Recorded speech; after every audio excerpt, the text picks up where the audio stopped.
Assalamualaikum warahmatullahi wabarakatuh. Alhamdulillah, summassalatu wassalamu ala rasulillah wa ala alihi wa ashabihi wa mawalah amma ba'du. Rekan mahasiswa yang kami banggakan, kali ini kita masuk kepada pembelajaran materi yang keenam, yaitu ijtihad. Judul ijtihad ini masih dalam rangkaian tentang sumber-sumber hukum Islam.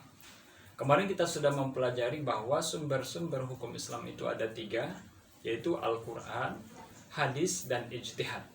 Dua di antara yang tiga ini sudah kita pelajari, yaitu Al-Quran dan hadis. Hari ini kita mempelajari tentang ijtihad sebagai sumber hukum Islam yang ketiga. Artinya, jika kita tidak menemukan suatu hukum dalam Al-Quran, kemudian kita tidak menemukan suatu hukum dalam hadis, maka kita melihat pada ijtihad para ulama. Rekan mahasiswa yang kami banggakan, pada pembelajaran kali ini mahasiswa diharapkan mampu yang pertama mengetahui definisi daripada ijtihad secara bahasa dan istilah. Kemudian yang kedua, mengetahui bentuk-bentuk ijtihad, dan yang ketiga adalah mengetahui dalil tentang ijtihad. Rekan mahasiswa yang kami banggakan, yang pertama adalah definisi ijtihad secara bahasa dan istilah. Adapun definisi ijtihad secara bahasa adalah ijtihad berasal dari akar kata ijtahada yajtahidu ijtihadan, artinya bersungguh-sungguh. Kemudian secara istilah adalah mengerahkan segenap kemampuan untuk mencari dan menemukan suatu hal yang belum ditemukan dalam Al-Quran dan hadis.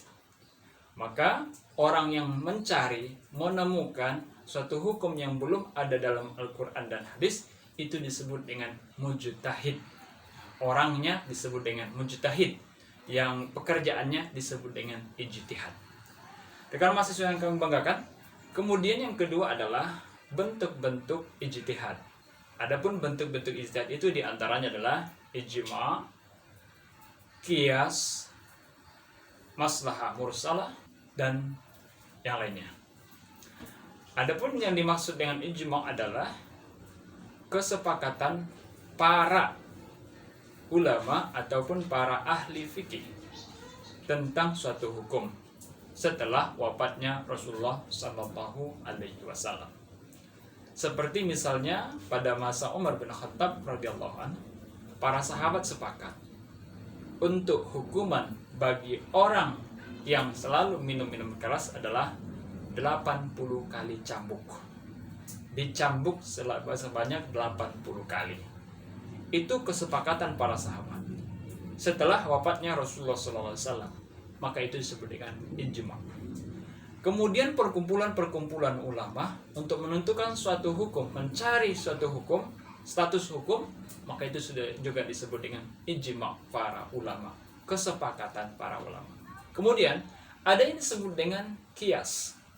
Qiyas ini adalah membandingkan, menganalogikan. Seperti contohnya ekstasi, seperti contohnya sabu-sabu. Di dalam Al-Quran tidak ditemukan dan apa itu ekstasi atau itu hukum daripada sabu-sabu. Namun oleh para ulama mencari apa faktor yang sama dengan sabu-sabu ataupun ekstasi yang ada dalam Al-Quran. Maka ditemukanlah kalimat khamar, bahwa dalam Al-Quran disebutkan bahwa jauhilah dan janganlah engkau meminum khamar. Khamar ini adalah memabukkan. Kemudian ekstasi, sabu, dan seterusnya memabukkan, menghilangkan akal. Maka para ulama menganalogikan, mengkiaskan bahwa hukum sabu, hukum ekstasi, dan berbagai macam yang memabukkan dikategorikan sebagai khamar. Artinya itu adalah haram hukumnya.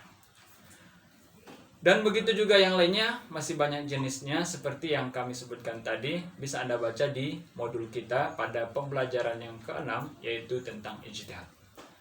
Kemudian yang selanjutnya adalah mahasiswa diharapkan mengetahui dalil tentang ijtihad.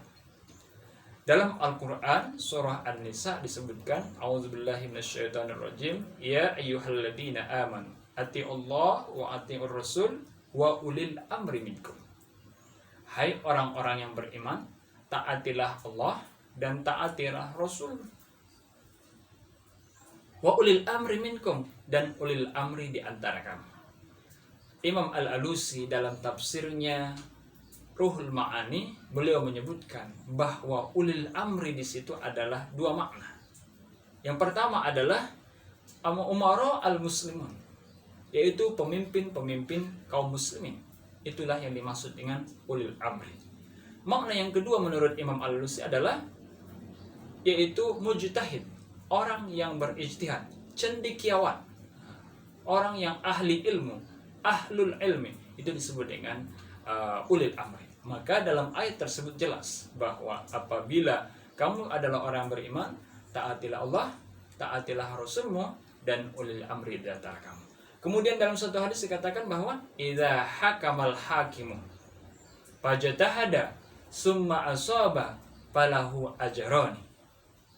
Apabila seorang hakim memutuskan suatu perkara, kemudian dia berijtihad dan itu benar, maka dia akan mendapatkan dua pahala. Wa idza hakamal hakim fajtahada summa akhta'a falahu ajrun. Apabila seorang hakim berijtihad, mengarahkan segala bentuk kemampuannya untuk mencari suatu hukum, lalu kemudian ternyata hukum tersebut salah, falahu ajrun, maka baginya satu pahala. Artinya begitu besar pahala orang yang berijtihad. Melalui hadis ini, ijtihad adalah salah satu hal yang sangat dimotivasi bagi orang yang mampu dalam berijtihad. Apabila dia benar, maka dia akan mendapatkan dua pahala. Apabila dia salah, bukan mendapatkan dosa, tapi mendapatkan satu pahala. Rekan mahasiswa yang kami banggakan, kemudian dalil lain bahwa dalam satu hadis dikatakan bahwa ketika sahabat Rasulullah SAW yang bernama Mu'az bin Jabal hendak dikirim ke Yaman sebagai mufti ataupun sebagai qadi di negeri Yaman. Sebelum Mu'az bin Jabal berangkat, Rasulullah SAW bertanya seolah ingin memastikan apa yang akan dilakukan oleh Mu'az bin Jabal nanti di negeri Yaman dalam memberikan atau bertindak sebagai ahli hukum. Dalam dialog tersebut, Rasulullah SAW bertanya, wahai Mu'az bin Jabal, dengan apa engkau nanti memutuskan suatu perkara? Mu'az bin Jabal menjawab, bikitabillah, pabikitabillah, dengan Al-Quran ya Rasulullah. Apabila kamu tidak mendapatkan dalam Al-Quran, lalu dengan apa kamu memutuskan suatu hukum? Kata Rasulullah. Lalu Mu'az bin Jabal pun menjawab, babi hadis, dengan hadis. Dengan hadis ya Rasulullah. Bagaimana jika kamu tidak menemukan hukum atau permasalahan tersebut dalam Al-Quran dan hadis? Maka Mu'az bin Jabal menjawab, ajtahidu bi ra'yi, ajtahidu ra'yi. Aku berijtihad dengan pendapatku. Kemudian Rasulullah SAW menepuk-nepuk bahu Mu'az bin Jabal, tanda Rasulullah SAW setuju dan sangat mendukung tentang ijtihad. Apabila tidak ada dalam Al-Quran, akan diambil dari sunnah atau hadis. Apabila tidak ada Al-Quran dan dalam Al-Quran dan hadis, maka diambil dari ijtihad. Mudah-mudahan kita bisa memahami definisi ijtihad, kemudian bentuk-bentuk ijtihad, dan dalil-dalil tentang ijtihad. Mudah-mudahan bermanfaat bagi kita semua. Billahi taufiq wal hidayah. Assalamualaikum warahmatullahi wabarakatuh.